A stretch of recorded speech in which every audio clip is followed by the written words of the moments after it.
하나님은 아이 예레미야를 부르셨습니다. 세상과 역사를 헤아릴 수 있는 안목이 갖추어지지 않은 예레미야를 하나님께서는 이스라엘과 열국의 선지자로 부르셨습니다. 여호와 신앙을 떠난 백성들이, 하나님의 의식을 망각한 백성들이 멸망으로 치닫고 있을 때에, 그래서 그야말로 비상대책이 필요할 때에 대책이 없는 아이를 하나님께서는 부르셨습니다. 이때 그의 나이는 만 13세 이전이었을 것입니다. bar 미츠바를 받기 전이었을 것입니다. bar 미츠바, 율법의 아들이라는 유대인들의 성인 예식이죠. 하나님이 이 아이에게 말씀하십니다. 내가 너를 모태에 짓기 전에 너를 알았다. 네가 배에서 나오기 전에 너를 거룩하게 성별하였다. 내가 너를 여러 나라의 선지자로 세웠다. 여러분, 만약에 하나님께서 여러분들에게 가까이 다가오셔서 내가 너를 알았다, 내가 너를 거룩하게 성별하였다, 그리고 네가 감당해야 될 사명이 이거 있는 것을 내가 알려주겠다, 그렇게 말씀하신다면 여러분들은 어떻게 반응하시겠습니까? 기쁘고 감사하고 감격해 할 수 있을 것입니다. 구약에 하나님께서 예언자를 부르실 때에 모종의 전통이 있습니다. 하나님께서 이사야를 부르셨습니다. 이사야가 답합니다. 내가 여기 있나이다. 하나님께서 아브라함을 불러서 이삭을 바치라 하십니다. 그때 아브라함이 내가 여기 있나이다 답합니다. 하나님께서 모세야 모세야 부르셨습니다. 모세가 내가 여기 있나이다 답합니다. 하나님께서 아이 사무엘을 부르셨습니다. 부르심의 뜻을 모르는 사무엘도 내가 여기 있나이다 답합니다. 주님께서 사도 바울의 회심을 돕기 위해서 아나니아를 부르셨습니다. 아나니아가 내가 여기 있나이다 답합니다.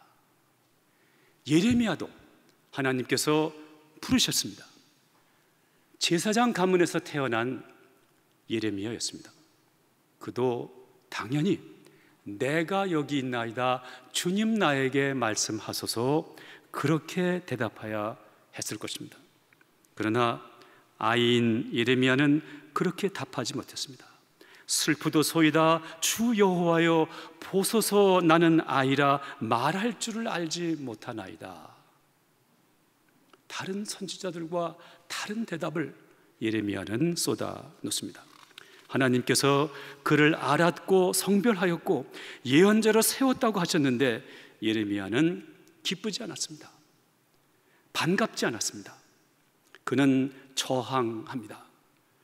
제사장 가문에서 태어난 예레미야도 예언자의 전통을 알았을 것이고 그렇다면 그도 당연히 내가 여기 있나이다 신내니 라고 답했을 텐데 그는 저항합니다. 예언자의 길을 거부합니다. 건방져서가 아니라 교만해서가 아니라 예레미야의 어린 마음 또 여린 마음은 그 하나님의 말씀을 받아들일 수가 없었습니다. 나는 하나님의 말씀을 받을 수 있는 그릇이 아니라고 그는 생각했을 것입니다.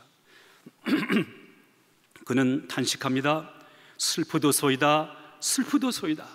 슬프도소이라는 이 탄식은 창자 깊은 곳에서 우러나오는 탄식입니다. 얄팍한 슬픔이 아니라 창자 깊은 곳에서 저절로 우러나오는 우리 존재의 심에서 나오는 탄식이었습니다. 슬프도소이다. 이 표현은 히브리 원어로 하면은 단순히 아 하는 얘기입니다. 아 여호와여, 아 여호와여. 아라는 탄식이 성경에 10번 남짓하게 나오는데 예레미야서에만 4번 나오는 것을 볼 수 있습니다. 그중 하나만 잠시 보겠습니다.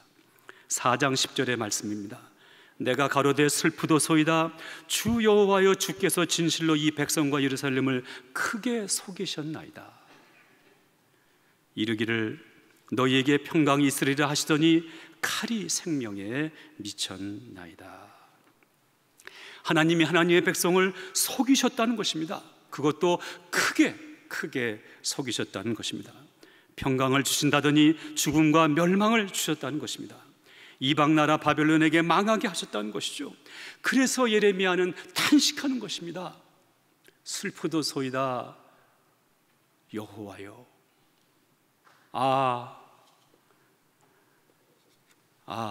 아도나이 야훼. 예레미야의 이름은 여호와께서 나를 던지신다라는 뜻을 갖고 있습니다. 그의 이름의 뜻대로 하나님께서는 예레미야를 들어서 이스라엘의 가장 어두운 역사의 현장으로 던지셨습니다. 던져졌다는 것은 숙명입니까? 던져진 곳에서 예레미야는 한탄과 눈물의 삶을 살았습니다. 우리는 그를 눈물의 선지자라고 잘 알고 있습니다. 그러나 그에게 던져졌다는 것은 버려짐을 의미하지 않습니다. 그에게 던져졌다는 것은 인간의 기대를 뛰어넘는 하나님의 섭리하심을 뜻하는 것입니다. 하나님의 길을 가야 되는데 인간의 상식과 합리로 갈 수 없으니까 하나님이 그를 던지신 것입니다. 하나님께서는 저를 16살에 미국 땅으로 던지셨습니다. 청소년의 여린 나이에 고등학교를 미국에서 다니기 시작했습니다. 친구들로부터 많은 놀림과 소외를 당했습니다. 인종차별의 대상이 되었습니다. 많은 조롱을 받았습니다. 그러한 차별 가운데 제가 비인간화가 되었다고 하면 너무 거창한 표현일까요? 그러나 무시받고 나의 인간됨의 모든 부분이 비하되는 경험 가운데 저는 하나님을 바라보게 되었습니다. 제가 non-being이 되고 있을 때 하나님은 being으로 저를 불러주셨습니다. 하나님은 또한 그분이 보내신 예수님은 저를 가치 있는 존재로 받아주셨고 끌어안아 주셨습니다. 존귀한 자로 여겨주셨습니다. 그래서 저는 16살에 처음으로 교회에 나가게 되었고 세례를 받았습니다. 하나님께서 저를 16살에 미국으로 던지신 것은 저를 하나님의 자녀로 삼으시기 위함이었습니다. 하나님은 하나님의 방법대로 역사하십니다. 다만 우리가 하나님의 그 방법을 때로 깨닫기가 어려울 따름입니다. 저는 몽골 신학교 학장으로 사역하면서 몽골 청년들을 날마다 대하고 있습니다. 몽골 기독교가 부족한 것이 많지만 좋은 것은 교회의 청년들, 젊은이들이 많다는 사실입니다. 이번 가을 학기에 신입생들이 많이 신학교에 들어왔습니다. 그 중에 한 사람 바트톨가라는 이름을 가진 청년이 있었습니다. 그는 바트톨가는 5 형제 중에 막내였습니다. 그런데 모두가 조폭 형제들이었습니다. 큰형이 폭력 다툼 중에 칼을 맞아 죽었습니다. 둘째 형도 폭력 다툼 중에 역시 죽었습니다. 본인도 폭력배의 삶을 쭉 살아왔습니다. 그야말로 어두움의 아들이었습니다. 그런 중 그는 은혜를 체험하고 신학교에 입학했습니다. 그의 나이 37살입니다. 온몸에 문신을 한 사람이 신학교에 입학한다고 찾아왔던 것입니다. 그는 신학교 생활을 하면서 남보다 더 노력하고 씨름하고 기도하면서 조폭 기질을 퍼스려고 무던히 애를 썼습니다. 찬양팀에서 연주합니다. 찬양을 하나님께 바칩니다. 저는 그를 보며 생각하게 됩니다. 하나님께서는 그를 어떻게 그토록 험한 삶의 현장으로 던지셨을까? 하나님의 크신 뜻은 무엇일까? 이토록 거친 사람, 그저 막 인생을 살아온 사람이 하나님의 사역자로 무엇을 감당할 수 있을 것인가 생각해 봅니다. 바트 톨가를 위해 기도하면서 극작가 버나드 샤의 말을 생각하게 되었습니다. Saints have their past and sinners their future. 성자들에게도 과거가 있고 죄인들에게는 미래가 있다는 말입니다. 예레미야 18장에는 토기장이의 비유 말씀이 나옵니다. 토기장이가 진을 그어 토기를 만드는데 좋은 그릇을 만들 때까지 원하지 않는 그릇을 깨트려 버린다는 비유의 말씀입니다. 아마도 예레미야는 스스로 하나님의 손에 들려진 토기 그릇, 던져서 깨지는 토기 그릇이 바로 나라고 생각했을지도 모릅니다. 그리고 이스라엘의 운명도 깨어질 그릇이라고 생각했을 것입니다. 그러나 부서지고 깨져서라도 이루어져야 할 하나님의 뜻을 예레미야는 받아들여야만 했던 것입니다. 주님의 뜻을 이루소서라는 찬송이 있습니다. 모두 좋아하시는 찬송이죠. 우리말 가사는 이렇게 되어 있습니다. 주님의 뜻을 이루소서 고요한 중에 기다리니 진흙과 같은 날 빚으사 주님의 형상 만드소서 되어 있습니다. 영어 가사로 보면은 Have thine own way, Lord, have thine own way. Thou art the potter, I am the clay. Mold me and make me after thy will. While I am waiting, yield then still. 당신은 토기장이, 나는 진흙입니다. 나를 빚으셔서 당신의 뜻을 따라 만들어 주소서. 나는 기다립니다. 순종하며 고요한 중에 기다립니다. 토기장의 하나님은 깨진 조각을 버리지 아니하십니다. 깨진 조각들을 다시 다 모으십니다. 그래서 그 조각들을 이겨서 새롭게 빚으셔서 새 그릇을 만드십니다. 토기장의 하나님은 아시기 때문입니다. 귀한 그릇이 만들어지기 위해서는 수십 번, 수백 번 부서지고 또 부서져야 함을. 소렌 키어케가르드는 말합니다. 인간은 두 번 던져진 존재라고. 첫 번째는 어머니 뱃속으로부터 세상에 던져졌다는 것입니다. 그리고 두 번째, 내가 나를 들어 하나님 앞에 나를 던져야 한다는 것입니다. 그래야 하나님 앞에서 실존하는 인간이 될 수 있다는 것입니다. 첫 번째 나의 그릇이 깨지고 부서져야 합니다. 그래야 두 번째의 존재로 나아갈 수 있습니다. 육적인 존재가 영적인 존재가 될 수 있습니다. 육에 사로잡힌 존재를 벗어버리고 새로운 존재로 거듭날 수 있습니다. 선지자를 히브리어로 나비라고 표현하기도 합니다. 나비라는 이 말은 부글부글 끓어오른다 또는 주체 없이 끓어 넘친다라는 뜻을 갖고 있습니다. 하나님께서 예레미야에게 주신 말씀은 어느 누구도 감당하기 어려운 말씀이었습니다. 그러나 예레미야의 심장에는 그 말씀이 끓어서 차고 넘치고 있었습니다. 감당할 수 없었습니다. 예레미야의 고백이 골수의 사무치니였습니다. 예레미야는 토기장이가 쓰고버린 쓸모없는 옹기 같은 존재였습니까? 아닙니다. 그의 심장은 하나님 말씀으로 늘 넘치고 있었고 그의 온 존재는 하나님의 손에 틀려져 있었습니다. 그는 눈물의 선지자였지만 스스로 애처로워서 운 것이 아니라 하나님의 눈물을 흘렸던 것입니다. 자기 비애가 아니라 하나님의 안타까운 마음을 부둥켜 안고 운 것입니다. 예레미야만큼 하나님의 심장을 가까이 가진 예언자는 없었을 것입니다. 그래서 유대인들은 말합니다. 예레미야야말로 prophet par excellence, 가장 탁월한 예언자라고 그렇게 얘기하는 것이죠. 사람답게 살려면 1년에 한두 번은 깊은 눈물을 흘려야 하는 것이 아닌가라는 생각을 해봅니다.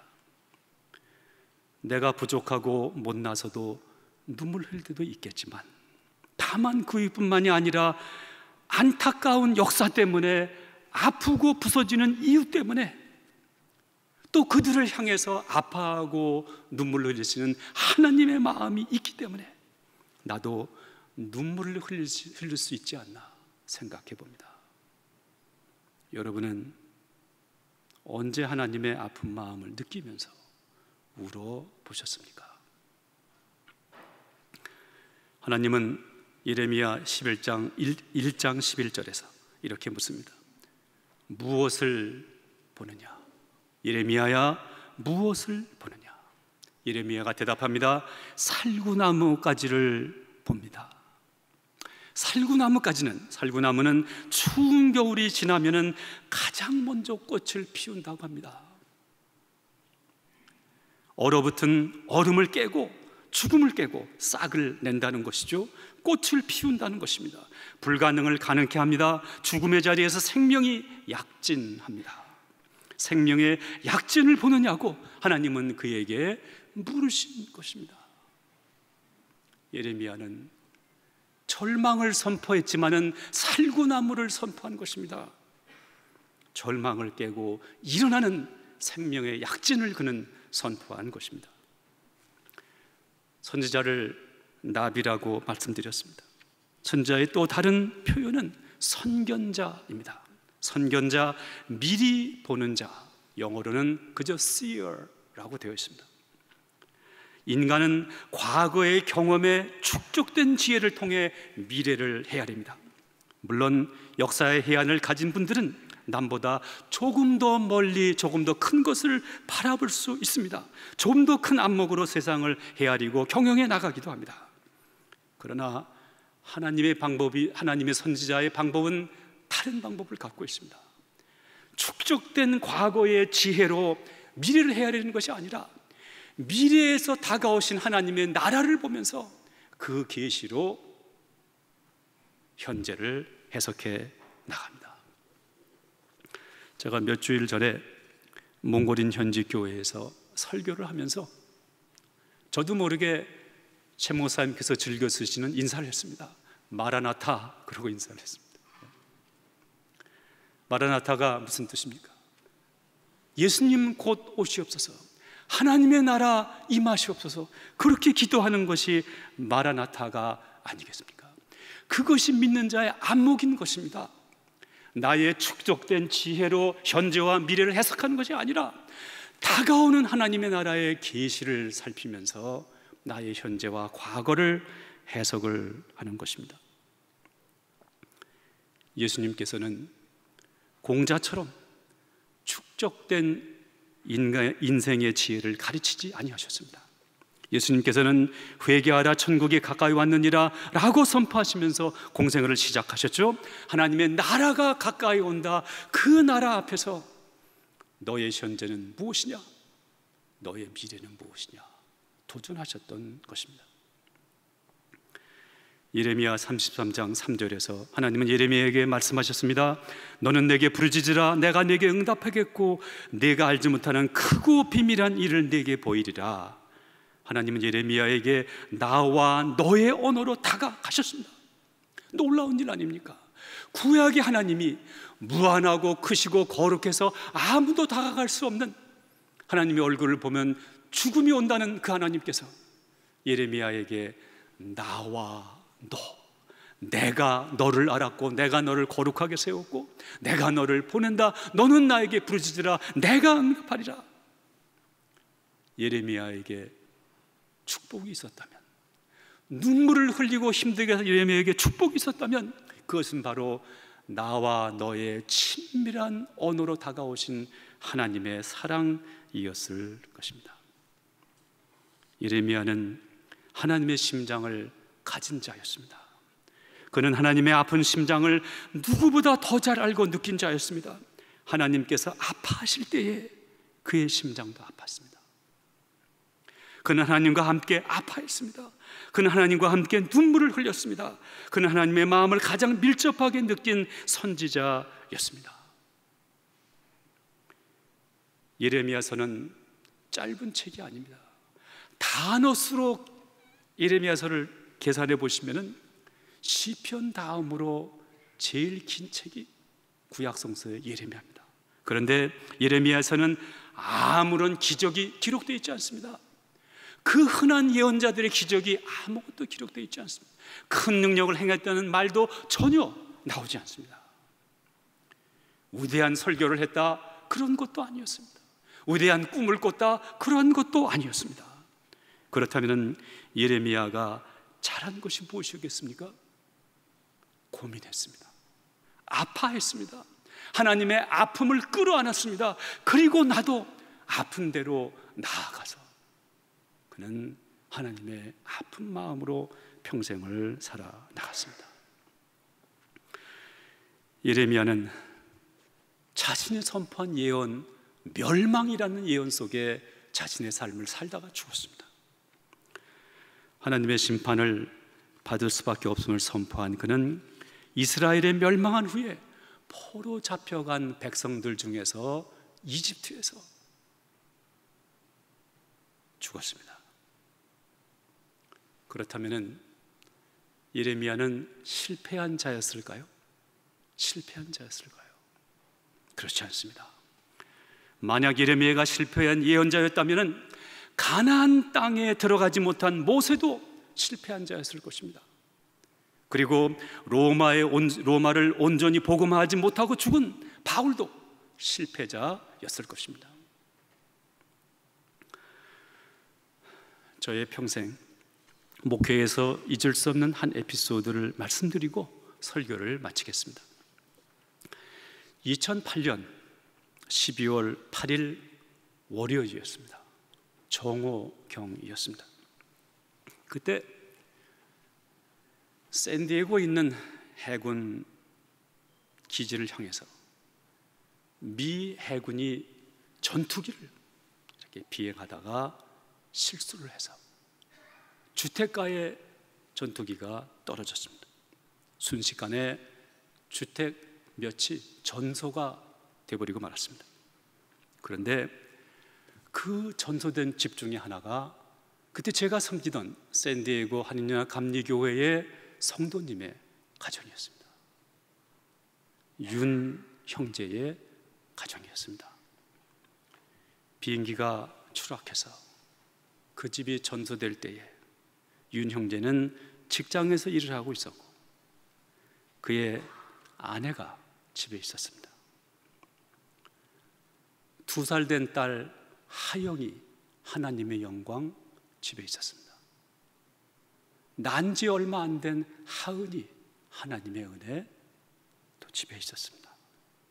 그리고 한국에서 아이들을 돌봐주러 오신 외할머니도 있었습니다. 순식간에 목숨을 다 잃고 말았습니다. 그 다음날 저는 윤 형제와 같이 현장을 찾아갈 수 있었습니다.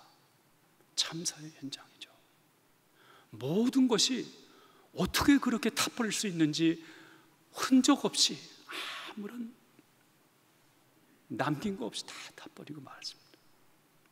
윤 형제를 제가 옆에서 안고 현장에 가는데 10걸음만 더 걸어가면 집터에 올라갈 수 있는데 사람이 혼절을 해버리고 맙니다. 다시 일으켜 세워서 현장에 올라갔습니다. 그 현장에서 이 사람이 너무나 아프니까 울지를 못하더라고요. 너무나 울지를 못해. 그런데 거기 그 현장에서 애기 옷조각 타고 남은 것을 찾아서 손에 쥡니다. 윤 형제가 이 손을 여러 날을 피지를 못했습니다.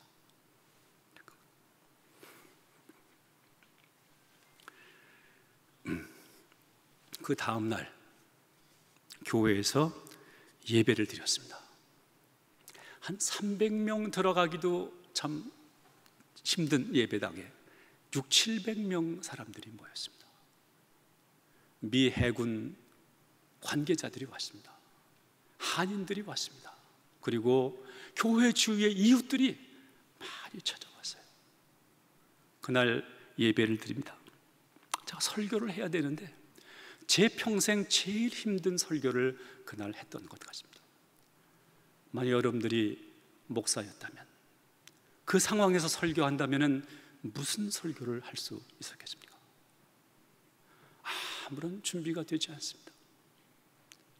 아무런 말씀도 떠오르지 않았습니다. 그런데 저는 기도 중에 눈물 흘리는 하나님을 봅니다. 탄식하는 성령의 목소리를 들었습니다.